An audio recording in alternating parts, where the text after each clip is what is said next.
1, 2, 3, 4. Ellie Direct! What's up, fellas? What's up, ladies? I got a kit in. It's called the NITRON 90, okay? Now, I have not been this excited to put a kit together in a long time. I'm trying to do this with one hand. This is a spur of the moment thing. Don't judge me. As you can see, this canopy is sick. Now, I'm not gonna do it like an official unboxing because this is like a pre-production kit. It wasn't like packaged, just like basically a bunch of parts. But I just wanna share with you what I'm putting in the kit and the parts that are coming with it that I'm going to put together. This will be in your kit when you get one. Landing gear, struts, white struts, of course. Here's the fuel tank frames here. Yeah, top front part or something like that. The boom, of course. Our standoffs, grommets. We've got our head in here. We got our main shaft. We've got a bearing block here, fan. We've got our swash guide. We've got our throttle, push rod, and ball links. Bottom brace here, white skids. I love white skids. Servo mounts. We've got our tank, I think a tank like holder thingamajiggy.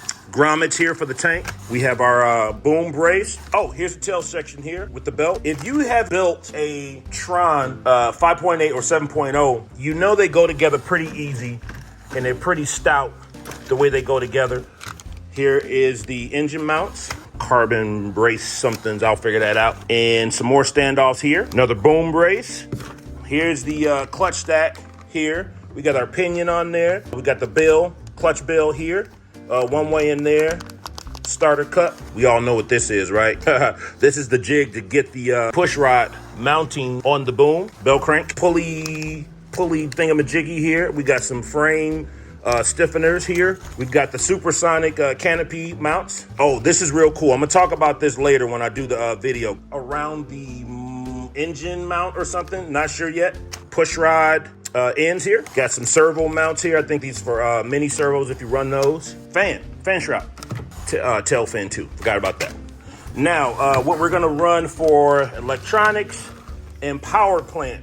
But this is a 105. I've got the Nick Maxwell dual glow head on here. Got tape on the carburetor opening so I don't get stuff in it, and also the exhaust. We've got some torque HLX servos on the cyclic. We're gonna go with full servos instead of minis. Futaba CGY for the flybar. HLX tail servo on the tail, of course. Some X-Guard stuff here.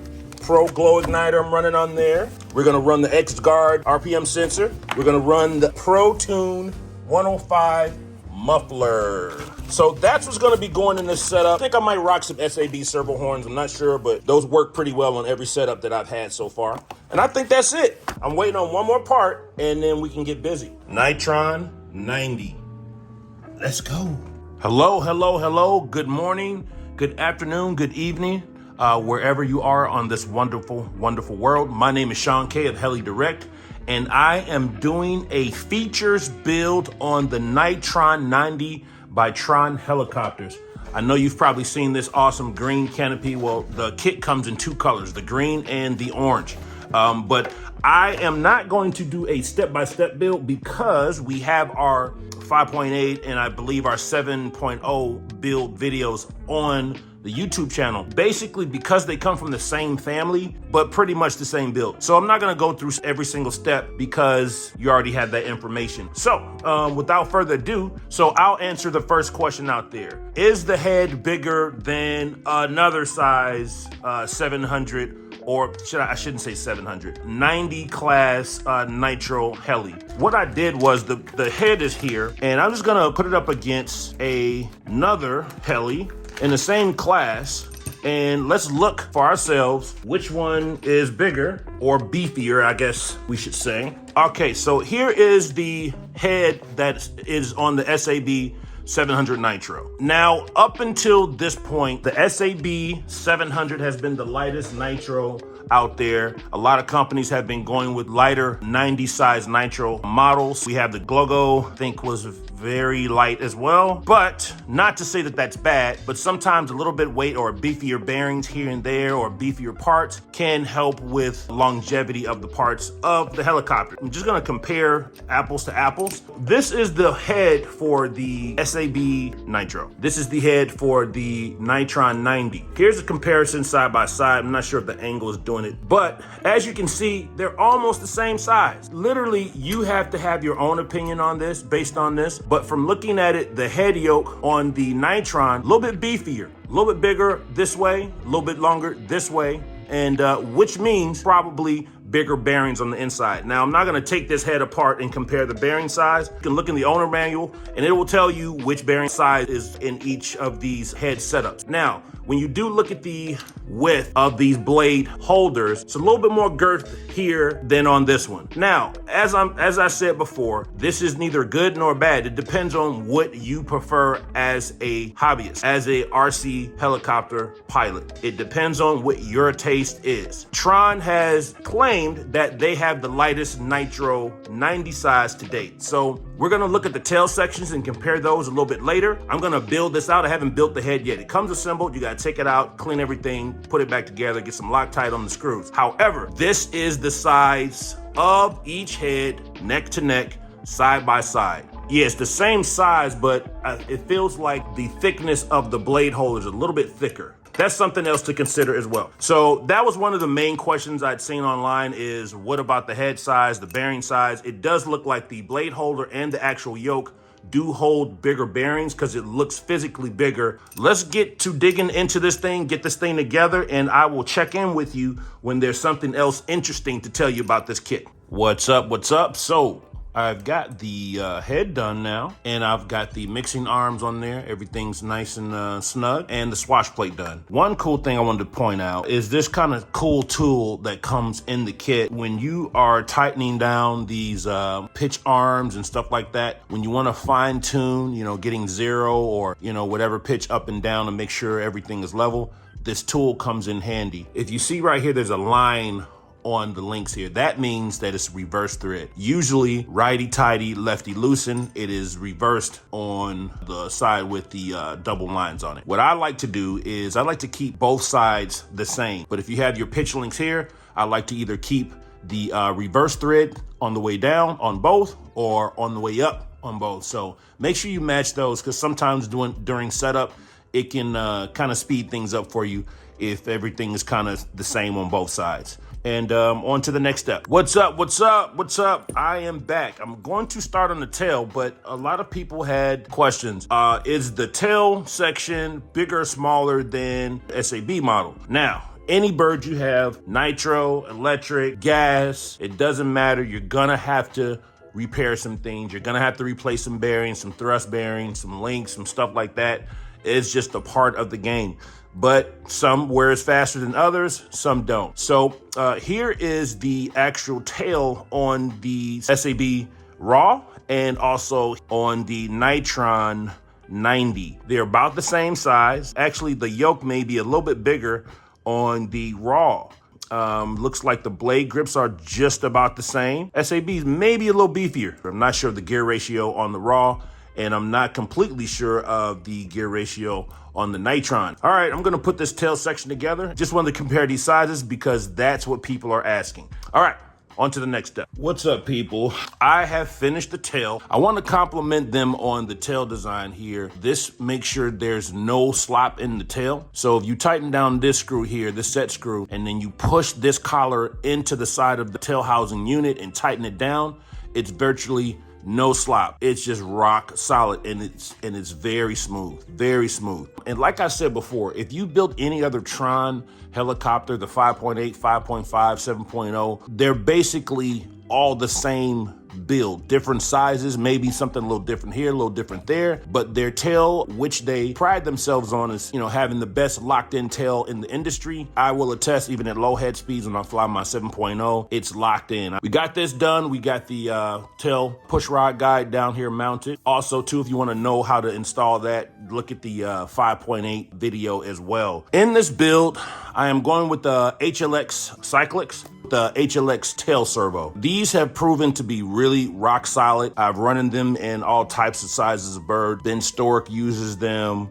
Jamie Robertson uses them. And, you know, Jamie Robinson competes. So he's really serious about his equipment working and it working all the time. So you can't go wrong with these. And you can program center and 760 if you choose to run them at 760 or 1520 center post. I think we're going to do frames next. Not sure. I'm kind of winging it. It didn't come with any instructions. So I'm just kind of like going piece by piece. But I guarantee you this will be together and flying soon. Please don't mind the junk that's going on here. You know how it is when you're building and you get in the zone. So I finished up this side. I've got servos in, almost. I've got my cyclic servos in here and here. Elevator, aileron, pitch. I've got my rudder in on the right side of the frame, and I am now installing the throttle on this side of the frame. I just wanted to give you guys a heads up to when you're building these frames. I'm not sure how the instructions are going to play out because I'm doing this blind just by a couple pictures, actually 2 pictures. So what I would recommend is routing your wires on the inside of the frames while you have them split. All right, appreciate you guys. So, got these frames together, got the engine in, got the fuel tank. Just want to point out a couple things. When you're putting in the fuel tank, make sure when you are cutting these pieces, make sure you cut off from the end and leave enough for the outer part. I cut a little bit too much and didn't have enough down here. I don't think it's going to affect anything, but just wanted to give you guys a heads up for that. Also, where the 105 carburetor intake, I had a tough time getting the fan shroud on for some reason. So I just dremeled out the top of it a little bit just to make it sitting there a little bit neater, a little bit nicer. It was rubbing a little bit, but now it's turning free and clear. Also, the saving grace is this one piece bearing block here or sleeve. It should just slide in and out, no problem, and down into the third bearing block with no problem. Everything seems to be going pretty straight. The next move is putting in the bottom brace here, the landing gear, and popping the boom on. It's starting to look like a chopper, and I like it.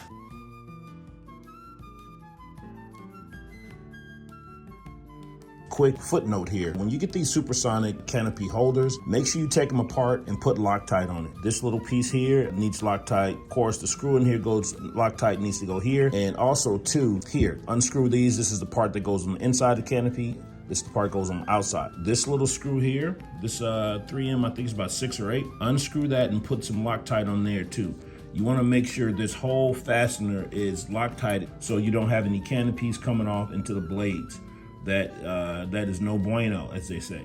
One cool thing about this kit is this thing here, this XT60 female receptacle. It bolts in right here. Now, I haven't installed it yet. I'm not sure I'm gonna install it because I'm not sure of my exact setup. But I thought this is really cool. So you bolt it here to this plate, and it has a standoff under here and under there, and it slides right in here. So if you have your battery mounted here or wherever, it plugs straight into the XT60 plug here, and you can route that through the frames all the way up to your flybar unit up here. Just again, make sure you take all these parts apart and clean them and make sure there's Loctite on everything. It's nothing like, you know, having a nitro machine and that vibration. If you're not making sure things are clean, Loctited and locked down pretty tight, you will have some problem. You just can't get away from vibration. Even on electric models, you can't get away from vibration. Also, with the swash, make sure you take these balls off, clean those, you know, and I know this is like basic one-on-one, but I just want to remind you that these kits are awesome kits. I've had my green one and my orange one 7.0. The bearing block is situated. It's all one piece. So it slips down. You got your third bearing block down here, but it's really, you won't have vibration problems is what I'm saying. I'm not going to say you won't, but in my experience with building 2 7.0s, a 5.8, a NITRON, and now this one, I haven't had any weird tail vibrations, head wobbles, none of that stuff. It's been amazing. So here's the cool part that I really like. The T-box that works exclusively with torque servos, which is cool because right now I am centering the servos. I'm centering this one, just centered that one, and working on the elevator in the back. And this makes it so easy because you just pick 1520 or 760 pulse. I fly 760 pulse personally, and then lock it in with enter, find neutral and hit enter again and you're good. Okay, so I made a mistake here, right? So I had this front panel reverse with this front panel.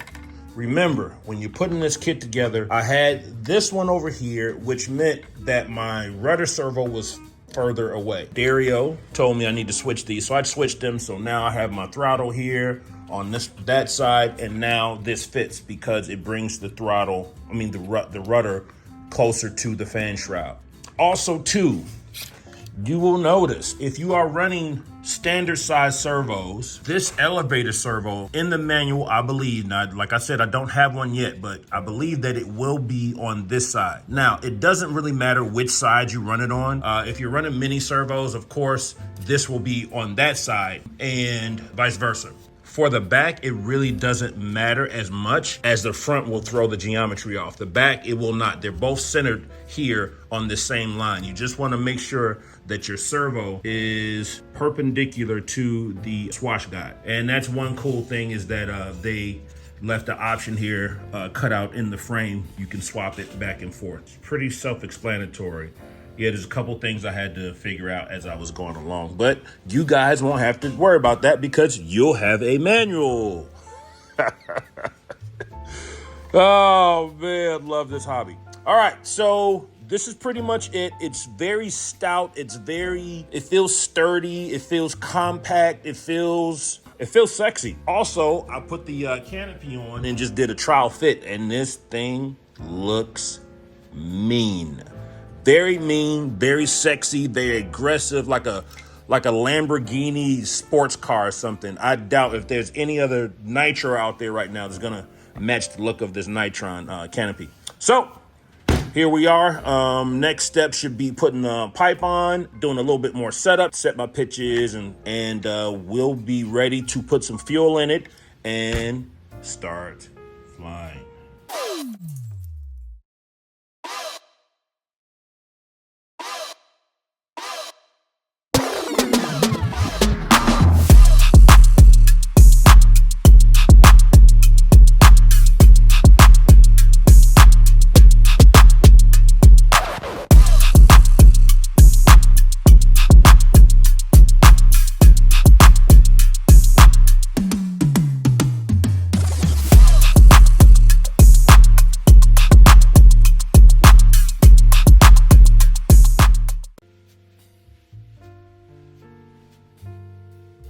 So we're out here. I am going to do the maiden flight. I use cool power. Some people like VP, but I'm a cool power kind of guy. I've been on cool power since the 90s. You're like, you've been flying that long? Yep. Back flying with Matt Bodos, Todd Bennett, Jason Krause. That's back in the old miniature days with Tim Stannard and all those guys. Oh, I need to take this off. Yeah. At least you know the one-way works. Yeah. So I started on Nitro. Electric was a new thing for me. I remember when electrics came on the scene and everyone was like, "You gonna get electric? Are you gonna get electric?"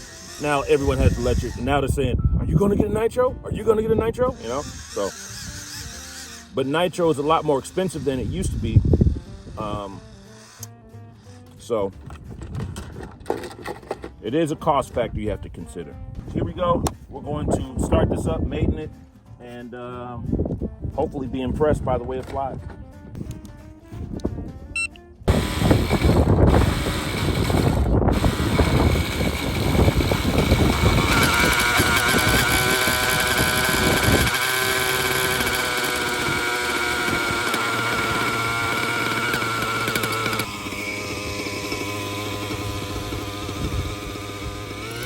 Alrighty.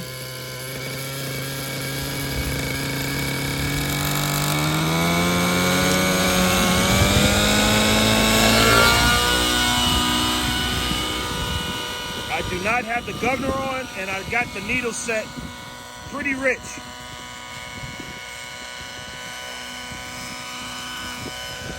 All right, we'll give it a punch out. Nice.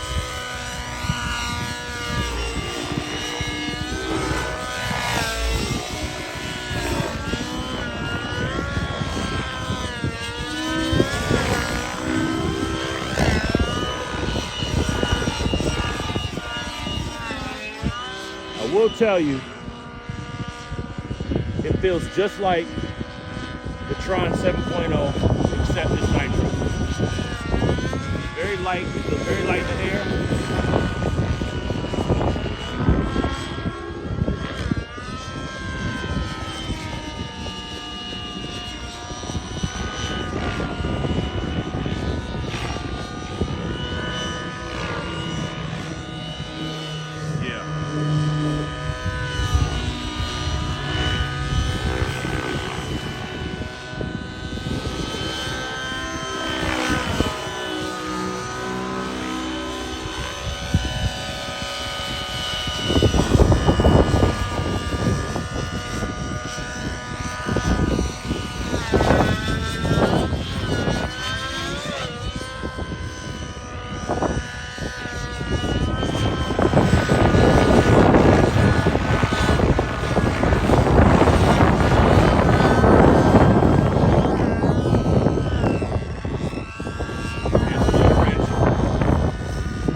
Gurgling is very rich. I think I'm gonna put the canopy on, slides a little bit more. But I will say, for a first flight, very successful.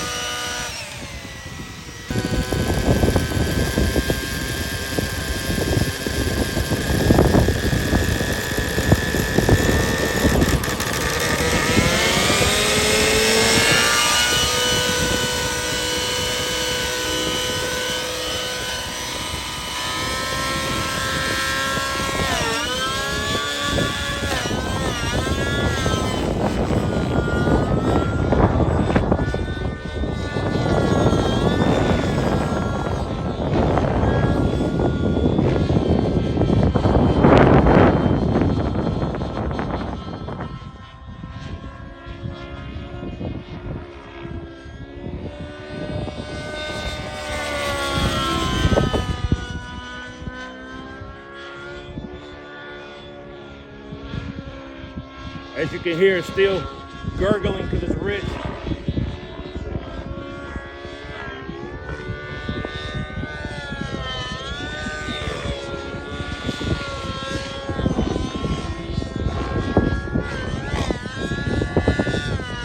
Punch out a 6. Feels very light in the air.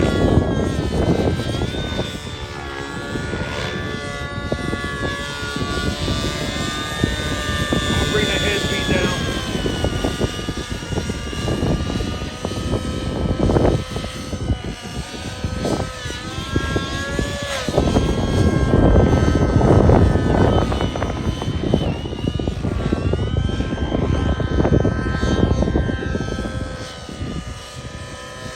Yeah, I got some governor issues, but you get the message.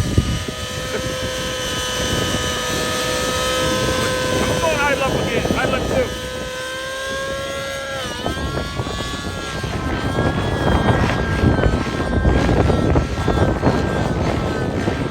Power to weight ratio is 6.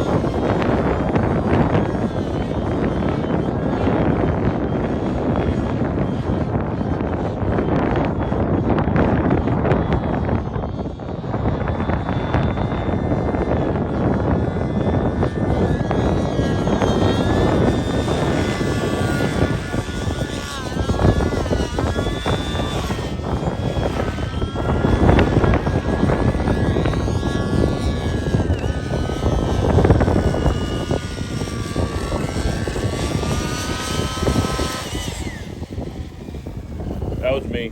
I cut it.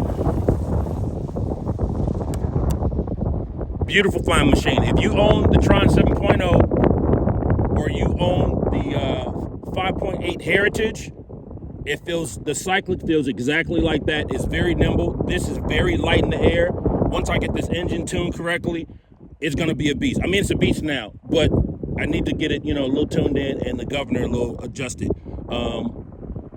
2 thumbs up. It didn't let down, just like the 7.0 or the 5.8 or the Nitron 50.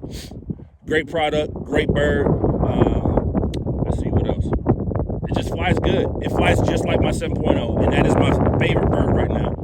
You've seen me fly the green one. I love green, especially on the canopies, the way they pop. So, yeah, you can get them now. They're available at Heli Direct. And Sean K signing out.